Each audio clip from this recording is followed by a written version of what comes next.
Hello everyone.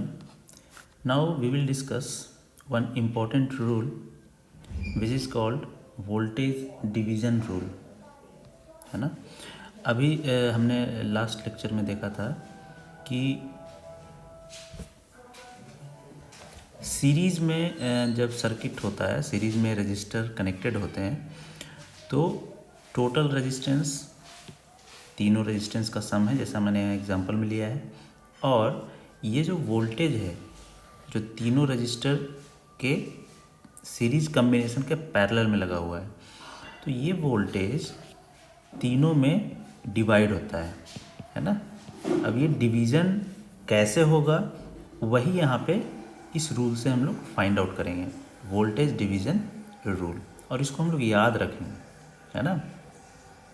तो हमें find out करना है V1, V2 and V3 voltage across resistor R1, R2 and R3 in terms of this total voltage V, right. चलिए तो हम लोग फाइंड आउट करते हैं। सबसे पहले करंट कितना फ्लो कर रहा है, करंट I है ना। टोटल जो करंट फ्लो कर रहा है I, उसका वैल्यू क्या है, simply voltage divided by total resistance, और टोटल रेजिस्टेंस कितना होगा R1 plus R2 plus R3, है ना। ये कैसा हमारा सर्किट है, सीरीज सर्किट, है ना। सीरीज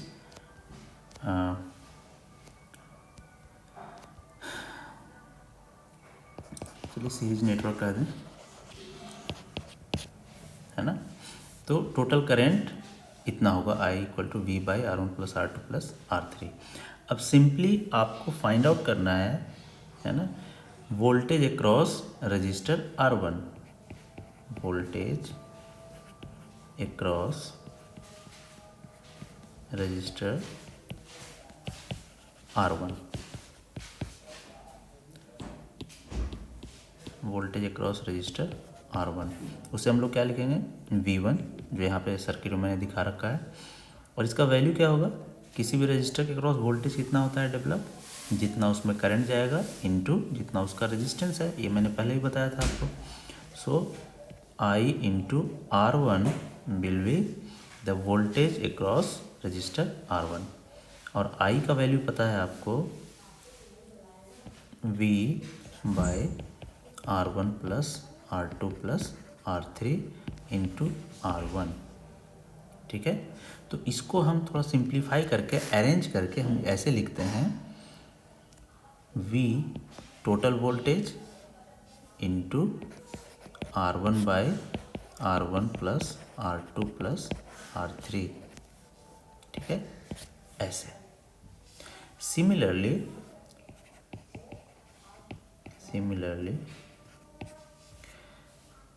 V2 कितना हो जाएगा, I इंटू R2, और I का वैल्यू अगेन सेम इसी तरह रखेंगे, ये हमारा I का वैल्यू है।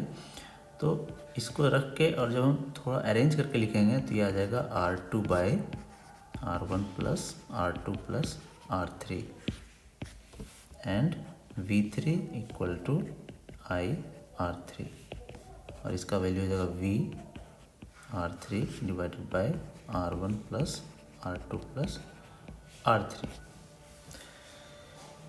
ठीक है। तो ये हमें मिल गया V1, V2 एंड V3, और ये तभी होगा जब हमारा सर्किट सीरीज में कनेक्टेड है, रेजिस्टेंस सारे सीरीज में कनेक्टेड हैं किसी वोल्टेज के क्रॉस।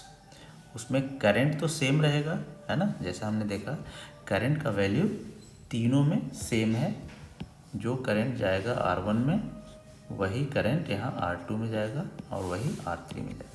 तो करंट सीरीज कम्बिनेशन वाले सर्किट में करंट सेम होता है लेकिन वोल्टेज डिफरेंट होगा, है ना। और डिफरेंट कितना होगा वो हमने फाइंड किया V1, V2, V3 तीनों वैल्यू को। तो हम कह सकते हैं कि ये जो हमारा रिज़ल्ट आया है ना, V1, V2, V3, इसको आप अगर आपको याद रखना है तो आप कैसे याद रखेंगे, देखिए हमने क्या किया है। हमें फाइंड करना है V1, है ना। तो क्या करेंगे, टोटल वोल्टेज इनटू जिसका रेजिस्टेंस, जिसका वोल्टेज फाइंड करना है वो resistance divided by total resistance का सम, है ना। तीनों के लिए ऐसा ही है। V2 अगर फाइंड करना है then total voltage into resistance across which we have to find voltage divided by total resistance का सम। तीनों में ऐसे ही आ रहा है। तो आप इससे क्लियरली फाइंड आउट कर सकते हैं। अगर हम कहें कि Vi,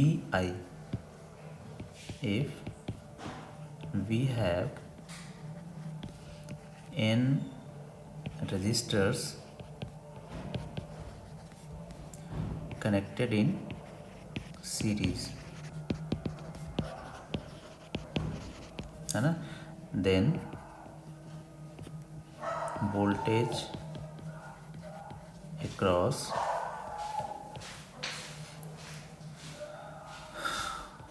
सम ith रजिस्टर, है ना, जिसको हम Vi कह दिया हमने, है ना। I का वैल्यू 1 2 3 अप टू n ले सकते हैं। अब 1 कहने का मतलब पहला रजिस्टर के क्रॉस वोल्टेज, 2 I का वैल्यू 2 लेंगे तो दूसरा एक रजिस्टर के cross voltage. Simply generalise form में हम लिख रहे हैं टोटल वोल्टेज इनटू रेजिस्टेंस, कौन सा, ith resistance divided by total resistance का सम। RI भी आएगा कहीं पे और प्लस RN तक जाएगा। तो ये हो गया हमारा वोल्टेज डिवीजन। रूल के अकॉर्डिंग ये वोल्टेज मिलता है, जिसको आपको याद रखना है। तो इन जनरल अभी बेसिक इलेक्ट्रिकल में आपको दो रेजिस्टेंस सीरीज में अगर कनेक्टेड हैं तो किसी एक रेजिस्टेंस के क्रॉस वोल्टेज फाइंड करना, ये सब ज़्यादा पूछा जाएगा, है ना। 3 4 5 ये सब ज़्यादा नहीं पूछे जाएंगे। 2 रजिस्टर वो ज़्यादा पूछा जाएगा आपसे, वैसे आपको जानना सारा है। तो ये था वोल्टेज डिवीज़न रूल। इसके बाद हम लोग देखेंगे कि अगर रेजिस्टेंस पैरेलल में कनेक्टेड है तब उसका वैल्यू क्या होता है, और उसमें भी हम एक इम्पोर्टेंट रूल अगेन देखेंगे। तो हम दूसरा जो देख लेते हैं वो है रेजिस्टेंसेस इन पैरेलल। ठीक है, पैरेलल में रेजिस्टेंस है। तो देखिए सिंपली हम यहाँ पे बना लेते हैं सर्किट कि पैरेलल में रेजिस्टेंस कनेक्टेड है और उसका हम एनालिसिस कर लेते हैं। तो सपोज ये हमारे पास एक सोर्स है ना। यहाँ पर एक सोर्स हमने लिया है और हमारे पास सपोज फॉर एग्जांपल 3 रेजिस्टेंस को यहाँ पे हमने पैरेलली कनेक्ट किया है, 1 2 और ये हो गया 3। ठीक है, प्लस माइनस ये है वोल्टेज V, ये है resistance R1 R2 and R3। तो एक चीज़ तो यहाँ क्लियरली दिख रहा है कि जो वोल्टेज R1 के क्रॉस है ना, R1 को जितना वोल्ट मिल रहा है सेम उतना ही वोल्टेज R2 को भी मिल रहा है और उतना ही वोल्टेज R3 को भी मिल रहा है। ठीक है, इसका मतलब है कि पैरेलल में अगर हमारा रजिस्टर कनेक्टेड है तो सारे रजिस्टर के अक्रॉस वोल्टेज सेम होता है ना। तो लिख सकते हैं आप कि voltage across each resistor remains the same in parallel combination of resistances। ठीक है, जैसा यहाँ हमने लगा कर रखा है पैरेलल कॉम्बिनेशन, वोल्टेज बिल्कुल सेम रहेगा।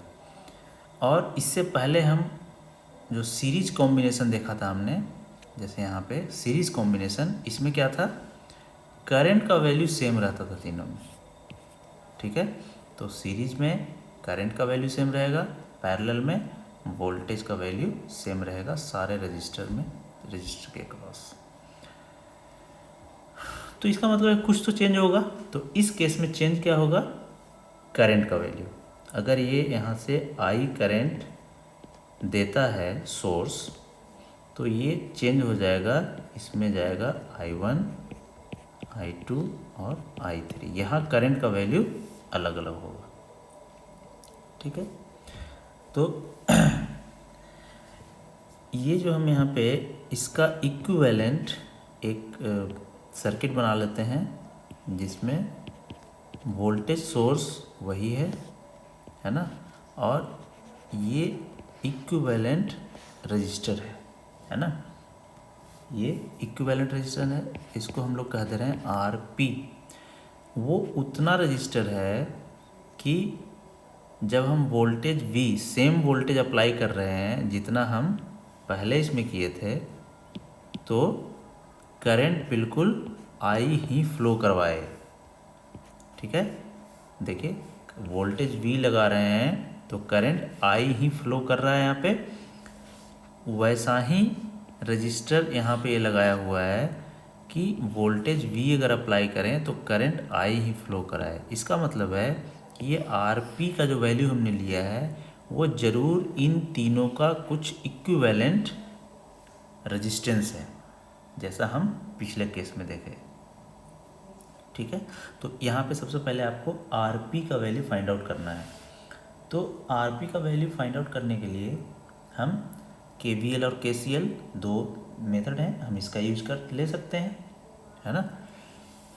तो आप अप्लाई कीजिए, apply KCL Kirchhoff's current law, कहाँ पर, एट नोड A। सपोज ये एक नोड है A, है ना, एट नोड A। तो क्या होगा, उस नोड पे जितना इनकमिंग करंट है ना, is equal to sum of outgoing current. मैंने बताया था, तो यहाँ पे आप कह सकते हैं कि I equal to I1 plus I2 plus I3, ठीक है। अब ये I का वैल्यू कितना होगा, I, ठीक है, I का वैल्यू कितना होगा, तो I का वैल्यू आप इस सर्किट से फाइंड कर सकते हैं। कितना करंट यहाँ फ्लो करेगा, I will be equal to simply V by RP, है ना, वोल्टेज डिवाइडेड बाय रेजिस्टेंस, उतना ही तो करंट फ्लो करेगा। तो यहाँ पे लिखेंगे V by RP is equal to I1। अब बताइए इसमें I1 करंट कितना फ्लो करेगा, तो जितना इसके क्रॉस वोल्टेज है डिवाइडेड बाय रेजिस्टेंस R1, और वोल्टेज सबके क्रॉस सेम है V, तो हम कह सकते हैं कि V बाई R1 करेंगे तो I1 मिल जाएगा, V बाई R2 करेंगे तो I2 मिल जाएगा, V बाई R3 करेंगे तो I3 मिल जाएगा, ठीक है।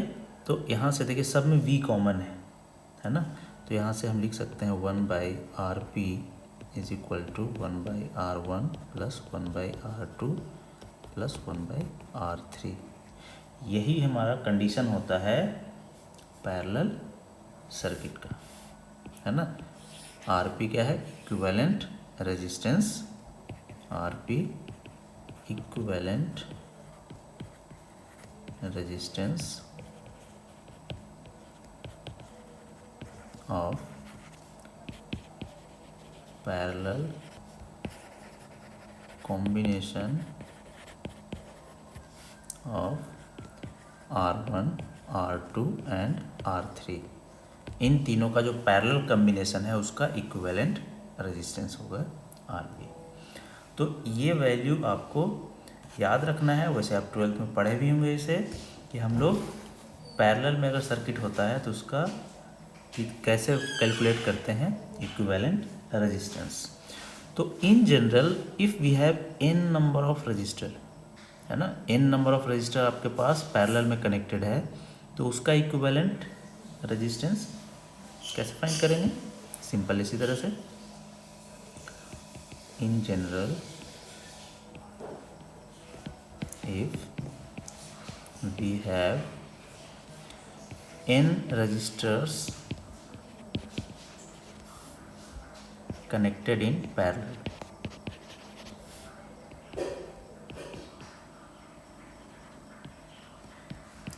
then their equivalent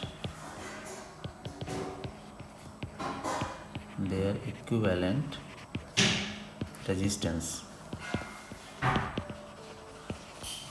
कितना हो जाएगा, RP, है ना।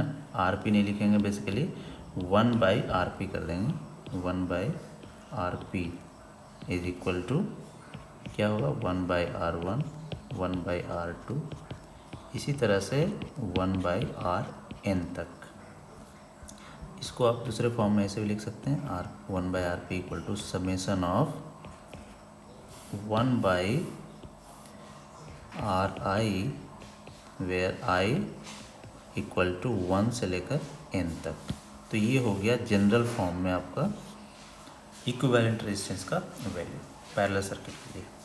ठीक है, अब इसके बाद हम लोग नेक्स्ट क्लास में देखेंगे इसके आगे का टॉपिक। Thank you.